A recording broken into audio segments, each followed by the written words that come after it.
ओम अज्ञानतिमिरान्धस्य ज्ञानाञ्जनशलाकयः चक्षुरुन्मिलितं येन तस्मै श्रीगुरुवे नमः। हरे कृष्णा। आज गीता श्रृंखला के सत्र क्रमांक 335 में आप सभी भक्तों का हार्दिक स्वागत है। आज हम श्रीमद् भगवद गीता के 10वें अध्याय के जो कि है श्री भगवान का ऐश्वर्य श्लोक क्रमांक 6 का अध्ययन करेंगे। आइए, श्लोक इस प्रकार है। महर्ष्य सप्त पूर्वे चत्वारो मनस्तथा मद्भावा मानसा जाता येषां लोक इमा प्रजा। अर्थात भगवान कहते हैं कि सप्त ऋषिगण तथा उनसे भी पूर्व 4 अन्य महर्षि एवं सारे मानव जाति के पूर्वज सब मेरे मन से उत्पन्न हैं और विभिन्न लोकों में निवास करने वाले सारे जीव उनसे अवतरित होते हैं। इस श्लोक में भी भगवान अब यही वर्णन कर रहे हैं कि किस प्रकार सब कुछ उनसे ही आता है। जिसको अब तक लगता था कि ये मैंने प्रकट किया है, ये मैंने बनाया है, मैं इसको ये दान दे रहा हूँ, अगर मैं नहीं होता तो इनका पालन पोषण कौन करता, अगर मैं नहीं होता तो ये कार्य कौन करता, उनके लिए श्लोक है बहुत महत्वपूर्ण है। भगवान अपने ऐश्वर्य द्वारा बताना चाह रहे हैं कि सृष्टि में जो भी कार्य होता है वो भगवान द्वारा ही किया जाता है। जब बड़े बड़े महर्षिगण, बड़े बड़े सतुषकुमार, बड़े बड़े देवता भगवान द्वारा प्रकट किए जाते हैं और उनकी ही अध्यक्षता में कार्य करते हैं, उन सबको कार्य करने की शक्ति सामर्थ्य भगवान स्वयं प्रदान करते हैं। अगर भगवान शक्ति ना दे तो ब्रह्मा जी सृष्टि का निर्माण ही ना कर पाए। अगर भगवान शक्ति ना दे तो देवता अपनी स्थिति के अनुसार दूसरों को वरदान ही ना दे पाए। अगर भगवान आदेश ना दे तो सूर्यदेव प्रकट ही ना हो। अतः हमें समझना होगा कि सृष्टि में जो कोई कार्य होता है भगवान के आदेशानुसार ही होता है, भगवान की अध्यक्षता में ही होता है। अतः मनुष्य को अपने छोटे मोटे कार्य के लिए गर्वित नहीं होना चाहिए। अगर हम रात को सोकर सवेरे स्वस्थ उठ पाते हैं तो इसके लिए भगवान को, परमात्मा को धन्यवाद देना चाहिए। प्रातःकाल उठकर भगवान को प्रणाम करें, भगवान को धन्यवाद दें कि हे भगवान, रात को मैं सोया तो था परंतु रात में निद्रा में कोई ज्ञान नहीं था, मैं किधर गया, क्या हुआ, और सवेरे अगर मैं स्वस्थ उठ पाया हूं तो इसमें आपको बहुत बहुत धन्यवाद। क्योंकि कई ऐसे लोग हैं जो रात को स्वस्थ रूप से भोजन करके सोए तो थे परंतु सुबह उठ ही नहीं पाए, और पूरा दिन स्वस्थ घूम फिर कर काम करके लौट के अगर रात को अच्छे से सोने की स्थिति में है तब भी भगवान को धन्यवाद दें। क्योंकि कई ऐसे लोग थे सवेरे घर से निकले तो थे परंतु रात को घर पे लौटे ही नहीं। कई ऐसे लोग हैं जो जीवन में धन धान्य से परिपूर्ण होने के उपरांत भी रात को ठीक से सो नहीं पाते, नींद, बिस्तर में नींद ही नहीं आती। अतः अगर आप स्वस्थ रूप से अच्छे से नींद कर पा रहे हैं तो उसके लिए भगवान को धन्यवाद दीजिए। जब थोड़ा सा धन नहीं मिलता उस हर एक बात के लिए भगवान को कोसते रहते हैं, हर बात के लिए भगवान को दोष देते रहते हैं, कभी भगवान को धन्यवाद दिया? हमारे पास स्वस्थ हाथ है, पाँव है, शरीर है, अच्छा स्वास्थ्य है, अच्छा परिवार है, क्या उसके लिए कभी भगवान को धन्यवाद देना उचित नहीं समझा? ये हम भगवान के प्रति जो अकृतज्ञता दिखाते हैं ना, इसी के कारण हम दुखी रहते हैं। हमें जो कुछ मिला है उसके लिए कृतज्ञ होना चाहिए और उसके लिए भगवान को धन्यवाद देना चाहिए। और भगवान को धन्यवाद देने का तरीका क्या है? हरे कृष्णा कृष्ण कृष्ण हरे हरे, हरे राम राम राम हरे हरे। हे भगवान, तुम महान हो, हमें ये न प्रकारेण आपकी सेवा में लगाओ। हे सर्व आकर्षक कृष्ण, हे श्रीमती राधा रानी, हे प्रभु श्री रामचंद्र, हे बलराम, हम किस प्रकार आपकी सेवा कर सकें। जब हम परम श्रद्धा के साथ, पूर्ण प्रामाणिकता के साथ भगवान के नाम का भजन करेंगे, भगवान के नाम का यशोगान करेंगे, भगवान को धन्यवाद देंगे, भगवान की सेवा करेंगे, भगवान के द्वारा प्रदत्त ज्ञान को दूसरों तक वितरित करेंगे। यार देख तारे कह कृष्ण उपदेश, हमारा आज्ञा गुरु होना तार यही देश। चैतन्य महाप्रभु ने कहा कि जो कुछ तुम सुनते हो, करते हो, जिसको जहां देखो उसको वह ज्ञान प्रदान करते रहो। इस प्रकार मेरी आज्ञा है, प्रत्येक व्यक्ति गुरु बनना चाहिए। गुरु बनने का अर्थ ये नहीं कि आप बड़ी सी गादी पे बैठे और ज़्यादा से शिष्य स्वीकार करके उनकी सेवा स्वीकार करें, नहीं। हमें जो कुछ सुना है आचार्यों से दूसरों को प्रदान करना है, यथारूप में दूसरों को प्रदान करें, और उस अवस्था में हमारा तो ज्ञान वर्धन होगा, दूसरों का भी भला होगा। और यही तरीका है दूसरों को ज्ञान प्रदान करने का। श्रील प्रभुपाद ने इसी के आधार पर इस्कॉन संस्था की स्थापना करी और आज हम देख रहे हैं संपूर्ण विश्व में कृष्ण भक्ति का प्रचार हो रहा है। और जो संस्थाएं कुछ एक गुरु को अपना स्वामी मानकर उनकी गादीपति के रूप में सेवा करते हुए आ रही हैं, उनका कोई विकास नहीं हो रहा है, कोई समाज में प्रगति नहीं हो रही है। मैं आपको जो बताना चाह रहा हूँ कि भगवान कितने महान हैं उसके विषय में हमें सुनना होगा। भगवान बता रहे हैं कि महर्षि गण, देवता गण, सब कुछ उनसे आ रहा है। तो फिर हम व्यर्थ ही क्यों इतना घमंड करें, क्यों अहंकार करें? जिसको लगता है कि मेरी शक्ति से ये चल रहा है, वो उसी भांति हुआ जैसे दो बैलगाड़ी को उठाकर लेके तो जा रहे हैं, परंतु उस बैलगाड़ी के नीचे चलने वाला कुत्ता सोचता है कि मेरे वजन, मेरी शक्ति से ये बैलगाड़ी चल रही है। उसी भांति आज का मनुष्य विचार करता है कि मेरी शक्ति से ये सारे कार्य संपन्न होते हैं। भाई तू नहीं था जब भी सृष्टि तो चल रही थी, तू नहीं होगा तब भी चलेगी। अतः व्यर्थ ही घमंड न करें। चाणक जब सिकंदर जैसे लोग जो बहुत सारी पृथ्वी पर आधिपत्य जमा चुके थे, वो भी जब कहीं न खाली हाथ गए थे, उनके जैसे लोगों का भी घमंड नहीं रहा, तो फिर आप और हम तो क्या चीज है। अतः हम जब इन श्लोकों को सुनते हैं भगवान की महानता के विषय में, मात्र सुनकर उसको आगे नहीं बढ़ना है। जब भगवान कहते हैं कि मैं सबका स्वामी हूँ, मेरे द्वारा सब प्रकट होते हैं, तो भगवान की महानता का गुणगान करें, उनकी महानता को समझे और उनकी अधीनता स्वीकार करके उनकी सेवा में लगें। भगवान कह रहे कि भृगु आदि 7 महान ऋषि और उनसे पहले सनकादि 4 कुमार, अर्थात यह 11 लोग और साथ ही स्वयंभू मनु से प्रारंभ करके 14 मनु अर्थात कुल 25 लोग मेरे हिरण्यगर्भ रूप ब्रह्मा जी के मन और अन्य अंगों से उत्पन्न हुए हैं। ये सारे के सारे लोग ब्रह्मा जी के द्वारा उत्पन्न हुए और ब्रह्मा जी भगवान के द्वारा उत्पन्न हुए हैं। वे सदा ही मेरे चिंतन में संलग्न रहते हैं। स्वयंभू मनु ने पूरा 1 मनवंतर भगवान की महिमा का श्रवण और कीर्तन में व्यतीत किया। भगवान कहते कि वे सदा मेरे भक्ति में लगे रहते हैं। सतोष कुमार, जब ब्रह्मा जी ने उनका सृष्टि का निर्माण करना चाहा, सतोष कुमार से कहा कि तुम सृष्टि को बढ़ाओ। सतोष कुमार समझ गए कि अगर हमें इसमें लगा दिया तो हम भक्ति नहीं कर पाएंगे। तो उन्होंने तो ब्रह्मा जी को जाके ब्रह्मा जी से आशीर्वाद मांगा कि हमें यह आशीर्वाद दो कि हम जीवन में कभी बड़े ही ना हो, हम बच्चे रूप में ही रहें और हम भगवान की भक्ति कर सकें। आज भी वो उसी यथारूप में रहें और निरंतर भगवान की भक्ति कर रहे हैं। एक छोटा सा बच्चा होता है, उसे किसी प्रकार की कोई चिंता नहीं होती। जब व्यक्ति छोटा होता है तब बड़े होने की इच्छा होती है, परंतु जब बड़ा होता है तब उसको एहसास होता है छोटे थे तब अच्छे थे। इसलिए तो सतोष कुमार ज्ञानी थे, उन्होंने छोटा रूप ही स्वीकार किया। और स्वयंभू मनु है, वो 1 मनवंतर तक भगवान की महिमा का श्रवण और कीर्तन करते हुए व्यतीत किया। 1 मनवंतर तक, 1 दिन 2 दिन नहीं, 1 घंटा 2 घंटा नहीं, 1 मनवंतर तक। जब वे इतने बड़े प्रशासक होते हुए भी भक्ति को इतना महत्व दे रहे हैं, तो हमें उनसे प्रेरणा लेनी चाहिए।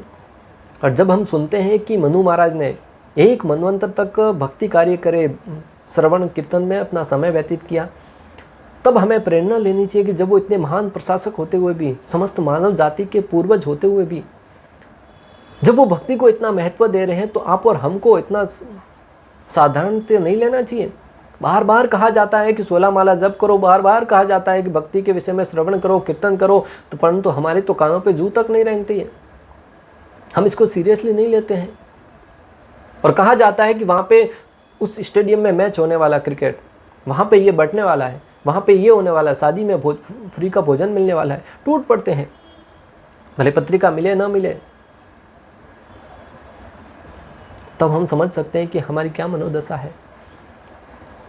जब बड़े बड़े प्रशासक, जो इतने बड़े राजा थे, वो जब भक्ति को इतना महत्व दे रहे हैं, बलि महाराज, ध्रुव महाराज, प्रहलाद महाराज जैसे बड़े बड़े राज ऋषि होते हुए भी वो भक्ति में इतने संलग्न थे, तो आप और हम कहते हैं हमारे पास समय नहीं है। और यही हमारे दुर्भाग्य का कारण है भक्तों। भौतिक धन कितना भी कमाओ, कहीं भी रखो, उसका अंत निश्चित है, परंतु आध्यात्मिक धन मृत्यु के उपरांत भी आपके साथ चलेगा।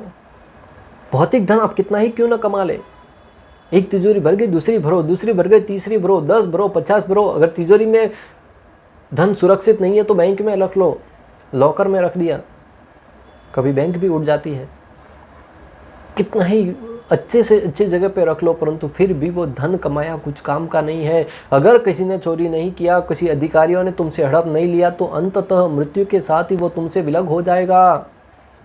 बड़े बड़े धनवान व्यक्ति हैं, बड़ी मेहनत करके धन कमाया था, पेट काट काट कर धन कमाया था, परंतु मृत्यु के साथ ही उनका रिश्ता तोड़ दिया गया। अगर आप और हम भी नहीं संभले तो हमारी भी वही स्थिति होगी। और मृत्यु के उपरांत धन किसी के साथ नहीं चलता, सब लोग जानते हैं, भली भांति जानते हैं, फिर भी अपने जीवन में उसको अप्लाई नहीं करते हैं। यही सबसे बड़ी दुख का कारण है। मैसेज, बड़े ज्ञान वाले मैसेज भेजते हैं, परंतु अपने जीवन में कोई उसका पालन नहीं करता है। जो ज्ञानी है वो इसको भली भांति जानकर अपने जीवन में उतार कर उसके अनुसार जीवन यापन करता है, वही बुद्धिमान है।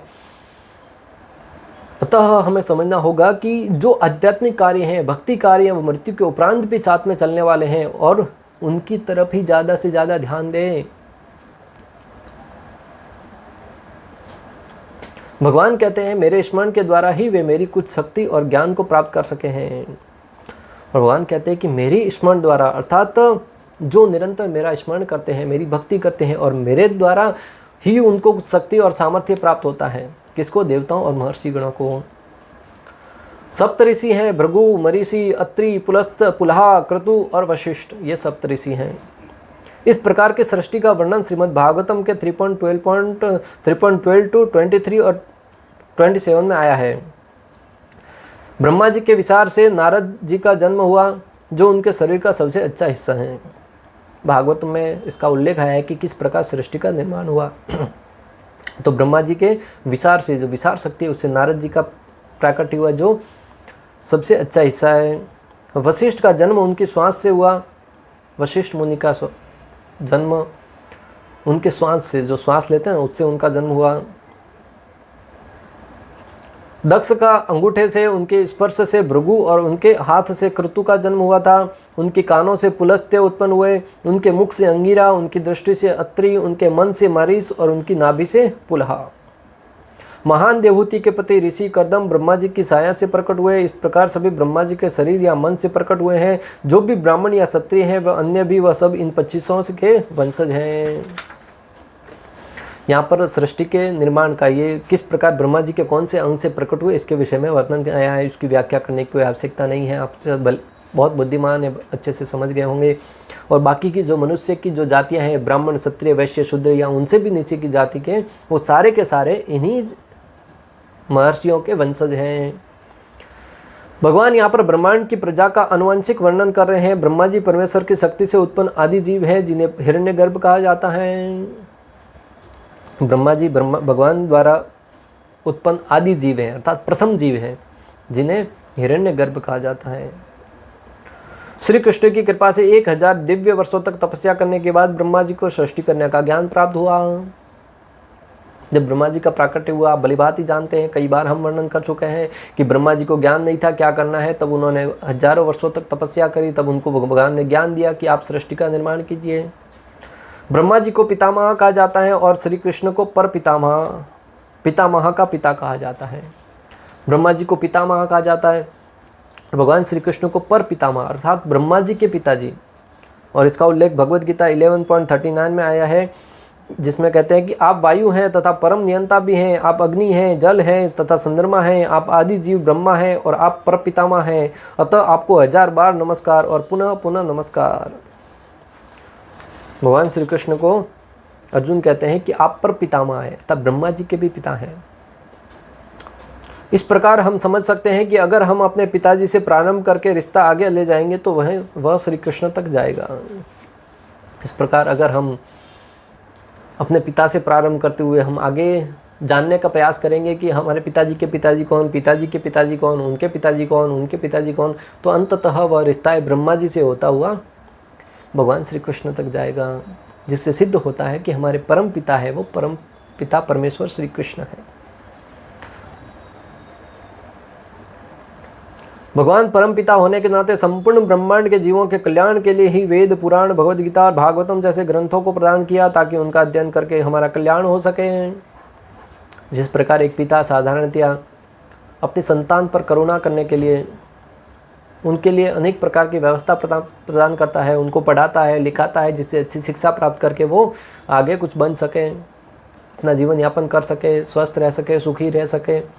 उसी बात ही भगवान श्री कृष्ण सबके परम पिता होने के नाते उनको भी अपने पुत्रों की, अपने संतान की चिंता है। इसलिए तो उन्होंने भगवद गीता, भागवतम, वेद, पुराण जैसे अनेक ग्रंथों का निर्माण करके उनको हमको प्रदान किया है, ताकि उन ग्रंथों का श्रवण करके, उनका पठन करके, उनका अध्ययन करके हम भगवान के विषय में जान सकें और दिव्य ज्ञान प्राप्त करके भगवान के पास जा सकें। इस भौतिक जगत से जो दुखाल्यम अशाश्वतम है, दुख का घर है, उसको छोड़कर, उसको पार करके भगवान के धाम में स्थायी रूप से जा सकें। जिस प्रकार एक पिता नन्हा सा बच्चा होता है, उसको मुक्त जबानी उनका मोबाइल नंबर याद कराते हैं, घर का पता सिखाते हैं, कहीं भूल गए, कहीं भटक गए, कहीं गुम गए तो ये पता किसी को भी बताना, वो आपको मुझ तक, हमारे घर तक छोड़ देगा। नंबर बताना, कोई भी फ़ोन करके हमारे घर तक छोड़ देगा। उसी भांति भगवान ने भी घर का पता दिया है गोलोक धाम और नंबर दिया है हरि नाम, और उस हरि नाम का जप करते रहो। प्रतिदिन 16 माला बैठकर एक ही जगह पर माला के ऊपर संख्या पूर्वक घुमाते रहिए। हरे कृष्णा कृष्णा कृष्णा हरे हरे, हरे राम राम राम हरे हरे। इस प्रकार निरंतर 108 मोती होते हैं, 108 बार घुमाइए एक माला। इस प्रकार 16 माला घुमाइए। ये है भगवान को फ़ोन करना।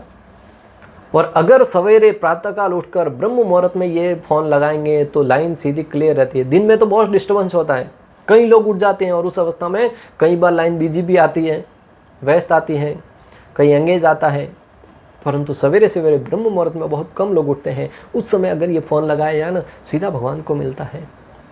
और जब पिता से बात होती है तो पुत्र बड़ा प्रसन्न होता है और पिता से आश्वासन मिलता है कि तू मेरे से ज़्यादा दूर नहीं है, कुछ समय के उपरांत तू घर आ जाएगा, निरंतर मेरे से फ़ोन के टच में रहिए। उसी बात ही भगवान कहते हैं कि फ़ोन के द्वारा, हरिनाम के द्वारा मेरे टच में रहना, कुछ समय के उपरांत मैं तुम्हें अपने पास बुला लूँगा।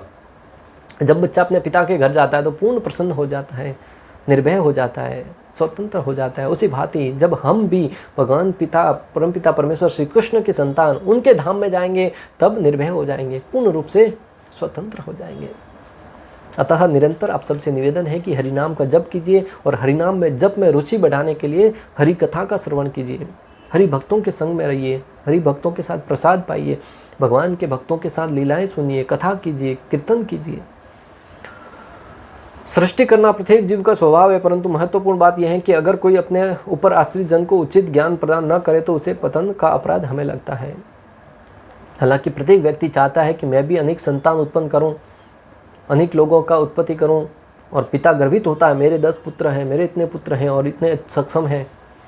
परंतु भक्तों, समझने वाली बात है कि अगर आप पुत्र उत्पन्न कर रहे हैं, आप गुरु शिष्य रूप में स्वीकार, बच्चों को स्वीकार कर रहे हैं शिष्य रूप में, परंतु अगर अपने ऊपर आश्रित जन को उचित ज्ञान प्रदान करके, भगवत भक्ति के द्वारा आध्यात्मिक ज्ञान प्रदान करके इस जन्म मृत्यु के चक्र से मुक्ति नहीं दिला सकते तो आप पिता बनने का कोई अधिकार नहीं है, गुरु बनने का कोई अधिकार नहीं है।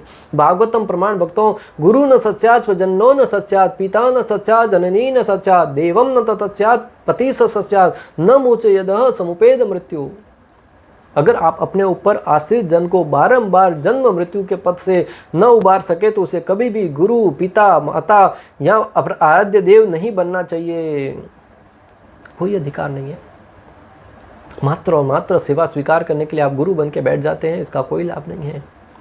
जब आप किसी को शिष्य रूप में स्वीकार करते हैं, आप उसकी जीवन की पूरी जिम्मेदारी अपने ऊपर लेते हैं। अगर वो कोई गलत कार्य करता है, उसका अपराध आपको लगेगा, भगवान को जवाब आपको देना पड़ेगा। इसलिए तो कई गुरु ऐसे होते हैं जो शिष्य स्वीकार करने के उपरांत अगर वो प्रामाणिक है तो जब शिष्य अपराध करता है, गुरु को अपराध लगता है, गुरु बीमार गिरते हैं।